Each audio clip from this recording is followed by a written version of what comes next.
इंसान अपनी ज़िंदगी में ज़्यादातर समय कंफ्यूज ही रहता है। वह सही डिसीजन नहीं ले पाता। अगर वह एक कंफ्यूजन से बाहर निकलता है तो वह फिर दूसरे कंफ्यूजन में फंस जाता है और वह खुद को हारा हुआ मान लेता है। तो चलिए इस परेशानी को समझने के लिए इंसान के 3 डिसीजन मेकिंग को समझते हैं, जो 2 पार्ट में डिवाइड होते हैं, ग्रोथ माइंडसेट और इमोशनल माइंडसेट।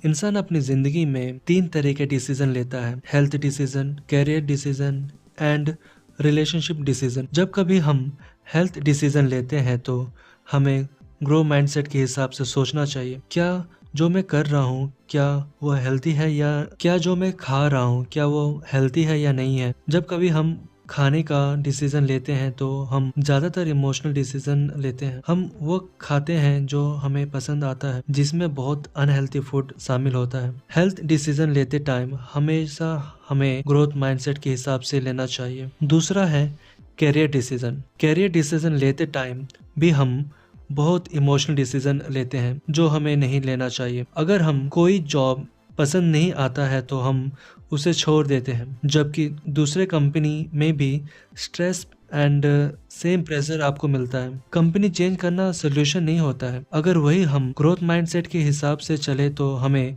थोड़ा और स्ट्रांग होना होता है। जिम में जब हम वेट उठाते हैं तो हमें स्ट्रांग होना होता है। वेट हल्का नहीं हो सकता। अगर आपको इस वेट उठाना प्रॉब्लम लगता है तो आप दूसरे जिम जाते हैं, आपको सेम प्रॉब्लम रहेगा। जिम चेंज करना सोल्यूशन नहीं है। हाँ, अगर आपको लगता है जॉब कल्चर ज़्यादा टॉक्सिक है, मैनेजर सुपरवाइजर आपको स्लेव के जैसा ट्रीट करते हैं, तो आपको जॉब चेंज करने से पहले दूसरे जॉब ढूंढ लेना चाहिए, या फिर आपके पास एटलीस्ट 3 महीने का सेविंग रहना चाहिए, जहाँ पे आपके पास टाइम रहे सोचने का कि आगे करना क्या है। कैरियर डिसीजन लेते टाइम हम बहुत ज़्यादा डरते हैं और घबराते हैं। हम कभी वो नहीं कर पाते जो हम करना चाहते हैं। इसके पीछे का मेन रीज़न होता है इमोशनल माइंडसेट। हम डरते हैं, हमें लगता है कि हम वह चीज़ नहीं कर पाएंगे जो हमने सोचा था। दरअसल इमोशनल माइंडसेट हमें रिस्क ना लेने से रोकता है।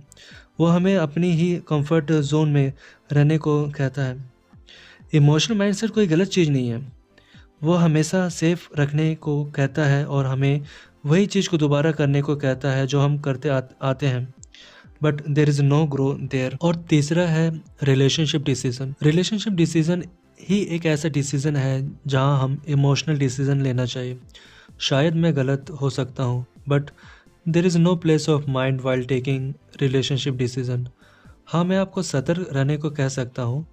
अगर आप किसी से भी प्यार करते हैं तो आपको अपने दिल की बात सुननी चाहिए, चाहे वो किसी भी रंग रूप और या समाज से आ रहा है। हमें अपने दिल की बात सुननी चाहिए। जिस दिल में इमोशनल ना हो तो वह दिल नहीं हो। अगर उसके बाद भी आपका पार्टनर उस प्यार को ना समझ सके, ना इज्जत कर सके, तो आपको ग्रोथ माइंड के सेट के हिसाब से पीछे हट जाना चाहिए या फिर आगे बढ़ जाना चाहिए। आई होप ये वीडियो आपको यूज़फुल लगी हो।